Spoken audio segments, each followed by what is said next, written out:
toksikologi dan review jurnal. Sebelum menonton, jangan lupa like, komen, dan subscribe. Selamat menonton. Pada bahasan yang pertama, yaitu mengenai asas-asas umum toksikologi. Toksikologi adalah ilmu yang menetapkan batas aman dari bahan kimia. Selain itu, toksikologi juga mempelajari kerusakan atau cedera pada organisme, seperti hewan, tumbuhan, dan manusia, yang diakibatkan oleh suatu materi substansi atau energi. Mempelajari racun tidak saja efeknya, tetapi juga mekanisme terjadinya efek tersebut pada organisme, dan mempelajari kerja kimia yang merugikan terhadap organisme. Asas-asas umum toksikologi meliputi kondisi, mekanisme, wujud, dan sifat efek toksik. Yang pertama, kondisi efek toksik. Kondisi efek toksik suatu senyawa adalah berbagai keadaan atau faktor yang dapat mempengaruhi efektivitas absorpsi, distribusi, dan eliminasi senyawa tersebut di dalam tubuh makhluk hidup, yang pada gilirannya akan menentukan keberadaan zat kimia tersebut secara utuh atau metabolitnya dalam sel sasaran atau efektivitas antara aksinya dengan sel sasaran. Jumlah zat kimia ataupun metabolitnya di sel sasaran akan mempengaruhi efek toksiknya. Kondisi efek toksik meliputi kondisi pemajanan dan kondisi makhluk hidup. Kondisi pemajanan dibagi menjadi dua, yaitu kondisi pemajanan akut dan kondisi pemajanan kronis. Kondisi pemajanan akut adalah pemajanan yang dilakukan kurang dari 24 jam, sedangkan kondisi pemajanan kronis adalah pemajanan yang dilakukan secara berkesinambungan atau berulang pada suatu periode waktu pemajanan tertentu yang lebih lama dari waktu pemajanan akut. Kondisi makhluk hidup, keadaan fisiologi dan patologi yang dapat mempengaruhi ketersediaan racun di sel sasaran dan keaktifan antaraksi kedua ubahan tersebut. Kondisi fisiologis makhluk hidup yang berpengaruh terhadap efek toksik adalah berat badan, usia, suhu tubuh, kecepatan pengosongan lambung, kecepatan aliran darah, status gizi, kehamilan, jenis kelamin, irama sirkadian, dan irama diural. Keadaan patologis meliputi sejumlah penyakit, diantaranya penyakit saluran cerna, kardiovaskuler, dan hati dan ginjal. Dan yang kedua, mekanisme efek toksik meliputi sifat dan tempat kejadian, sifat interaksi antara racun dan tempat aksinya, risiko penumpukan racun di dalam gudang penyimpanan tubuh. Di sini ada mekanisme luka intraseluler. Di dalam tubuh, zat beracun mungkin berada dalam bentuk zat kimia induk atau dalam bentuk metabolit yang relatif. Sebelum berada di sel sasaran, setelah masuk ke dalam sel sasaran, kemungkinan akan berinteraksi dengan suatu sasaran molekuler yang khas atau tak khas, melalui salah satu dari beberapa mekanisme reaksi kimia. Sebelum terjadi efek yang tidak diinginkan sebagai akibat interaksi tadi, pertama kali tubuh memberikan responnya, yang berupa aksi perbaikan atau adaptasi. Namun, apabila mekanisme pertahanan tubuh ini tidak lagi mampu menanggulanginya, maka terjadilah respon toksik yang pada dasarnya berwujud sebagai perubahan atau kekacauan biokimia, fungsional, atau struktural yang sifatnya mungkin terbalikan, atau metabolit reaktif zat beracun akan bereaksi langsung dengan komponen-komponen molekuler sel. Melalui serangkaian reaksi kimia tertentu, sasaran molekuler ini meliputi membran sel. Kemudian, mekanisme luka ekstrasel. Kelangsungan hidup sel bergantung pada aneka ragam faktor lingkungan ekstrasel yang pada dasarnya diperlukan untuk memenuhi kebutuhan metabolik basal dan pengaturan aktivitas sel. Oleh karena itu, bila zat beracun yang berada di lingkungan ekstrasel mampu mengganggu atau mengacaukan kedua sistem tersebut, mungkin dapat menimbulkan perubahan struktural atau fungsi sel. Pada dasarnya, untuk kepentingan metabolik dasar bagi kepentingan hidup sel, dibutuhkan pasokan oksigen dan unsur hara serta lingkungan cairan ekstraseluler yang optimal berkaitan dengan komposisi elektrolit atau asam basa. Pasokan oksigen diperlukan untuk produksi energi. Kecukupan pasokan oksigen ini bergantung pada fungsi alat pernafasan, difusi oksigen dari alveoli ke dalam darah, jumlah eritrosit yang berfungsi, dan sistem kardiovaskuler untuk transport eritrosit teroksigenkan ke sel.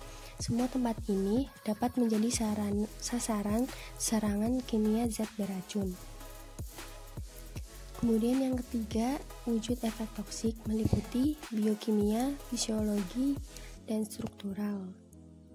Jenis efek toksik berdasarkan perubahan biokimia meliputi jenis wujud efek toksik yang berkaitan dengan respon dan perubahan atau kekacauan biokimia terhadap luka sel akibat interaksi antara zat beracun dan tempat aksi tertentu yang sifatnya berbalikan. Termasuk dalam jenis wujud efek toksik itu diantaranya menghambat respirasi sel, perubahan keseimbangan cairan dan elektrolit, dan gangguan pasokan energi. Misalnya sianida mampu menghambat rantai transport elektron. Jenis efek toksik berdasarkan perubahan fungsional meliputi jenis wujud efek toksik yang berkaitan dengan interaksi zat beracun dengan reseptor atau tempat akhir enzim yang sifatnya berbalikan, sehingga dapat mempengaruhi fungsi homeostatis tertentu. Termasuk dalam jenis wujud efek toksik ini diantaranya anoreksia, gangguan pernafasan, gangguan sistem hara pusat, hiper atau hipotensi, hiper atau hipoglikemik, perubahan keseimbangan cairan atau elektrolit, perubahan konsentrasi atau relaksasi otot, dan hipo atau hipotermi. Kemudian yang terakhir, struktural. Efek toksik berdasarkan perubahan struktural meliputi jenis wujud efek toksik yang berkaitan dengan perubahan morfologi sel yang akhirnya berwujud sebagai kekacauan struktural. Terdapat respon hepatologi dasar sebagai tanggapan terhadap adanya luka sel, yakni degenerasi, proliferasi, dan inflamasi atau perbaikan. Degenerasi dan proliferasi merupakan respon ekstrasel. Berbagai respon histopatologi itu mendasari aneka ragam perubahan morfologi atau struktural dalam berbagai wujud atau bentuknya seperti degenerasi melemak, nekrosis, mutagenesis, karsinogenesis, dan lain sebagainya. Pada umumnya, perubahan struktural ini bersifat terbalikan. Meskipun demikian, ada pula yang bersifat tak terbalikan, misalnya degenerasi lemak. Kemudian yang terakhir yaitu sifat efek toksik. Jenis sifat efek toksik zat beracun meliputi terbalikan dan tak terbalikan. Ciri khas dari wujud efek toksik yang terbalikan meliputi bila kadar racun yang ada dalam tempat aksi atau reseptor tertentu telah habis, maka reseptor tersebut akan kembali ke semula. Efek toksik yang ditimbulkan akan cepat kembali normal, dan ketoksikan racun bergantung pada takaran serta kecepatan absorpsi, distribusi, dan eliminasi racunnya. Kemudian ciri khas dari wujud efek toksik yang bersifat tak terbalikan meliputi kerusakan yang terjadi sifatnya menetap. Pemejanan berikutnya dengan racun akan menimbulkan kerusakan yang sifatnya sama sehingga memungkinkan terjadinya penumpakan efek toksik. Pemejanan dengan takaran yang sangat kecil dalam jangka panjang akan menimbulkan efek toksik yang seefektif dengan yang ditimbulkan oleh pemejanan racun dengan toksikan besar dalam jangka panjang. Kemudian, bahasan yang kedua mengenai review jurnal. Jurnal yang saya review di sini berjudul Uji Toksisitas Akut Limbah Cair Tahu terhadap Dapinamagna dengan metode Renewal Test. Abstraknya yaitu tahu adalah industri dalam negeri yang berkembang pesat di Indonesia. Sayangnya pengolahan air limbah belum dilakukan sebelum air limbah dibuang ke badan air penerima. Karena itu merupakan salah satu penyebab pencemaran air yang berdampak pada kematian biota perairan. Untuk itu, dilakukan uji toksisitas akut. Tujuan dari penelitian ini adalah untuk mengetahui nilai LC50 dan untuk menganalisis hubungan air limbah industri UD Tahu Jaya terhadap hewan coba. Uji toksisitas akut dilakukan dengan metode uji perpanjangan dalam 96 jam menggunakan Dapinamagna. Berdasarkan hasil analisis karakteristik air limbah tahu diketahui bahwa parameter COD, TSS, amonia lolos baku mutu dari Peraturan Kementerian Lingkungan Hidup Nomor 15 Tahun 2008 tentang baku mutu air limbah untuk industri dan kedelai. Nilai LC50 adalah 6,509% dan TU atau toxicity unit area dari air limbah industri tahu adalah 15,36, menunjukkan bahwa air limbah tahu sangat menyebabkan toksisitas akut. Uji toksisitas akut digunakan untuk menetapkan potensi toksisitas limbah cair tahu yang dibuang ke badan perairan apakah mengandung senyawa toksik yang dapat menyebabkan kematian hewan uji dalam konsentrasi limbah tertentu yang dinyatakan dalam LC50. Hewan uji berupa Daphnia magna digunakan karena merupakan organisme air tawar yang sangat peka terhadap perubahan lingkungan, sehingga dapat ditentukan kadar limbah yang dapat menyebabkan efek toksik terhadap Daphnia magna sebagai salah satu aspek monitoring pencemaran kualitas air baku. Di sini uji yang dilakukan yaitu uji pendahuluan dan uji dasar. Uji pendahuluan dilakukan untuk menentukan batas kisaran kritis yang menjadi dasar dari penentuan konsentrasi yang digunakan dalam uji lanjutan atau uji toksisitas sesungguhnya. Sedangkan uji dasar yaitu uji toksisitas akut yang dilakukan setelah uji pendahuluan dengan menggunakan rang konsentrasi limbah yang menyebabkan kematian ikan 50% berdasarkan uji pendahuluan.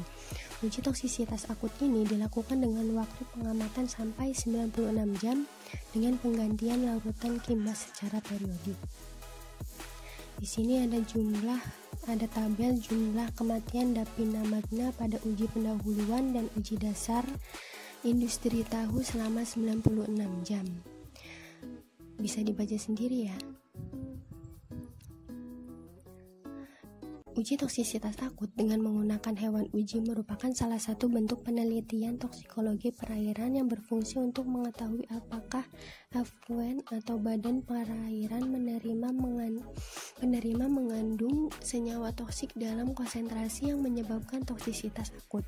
Parameter yang diukur berupa kematian hewan uji yang hasilnya dinyatakan sebagai konsentrasi yang menyebabkan 50% kematian hewan uji atau LC50 dalam waktu yang relatif pendek 1-4 hari.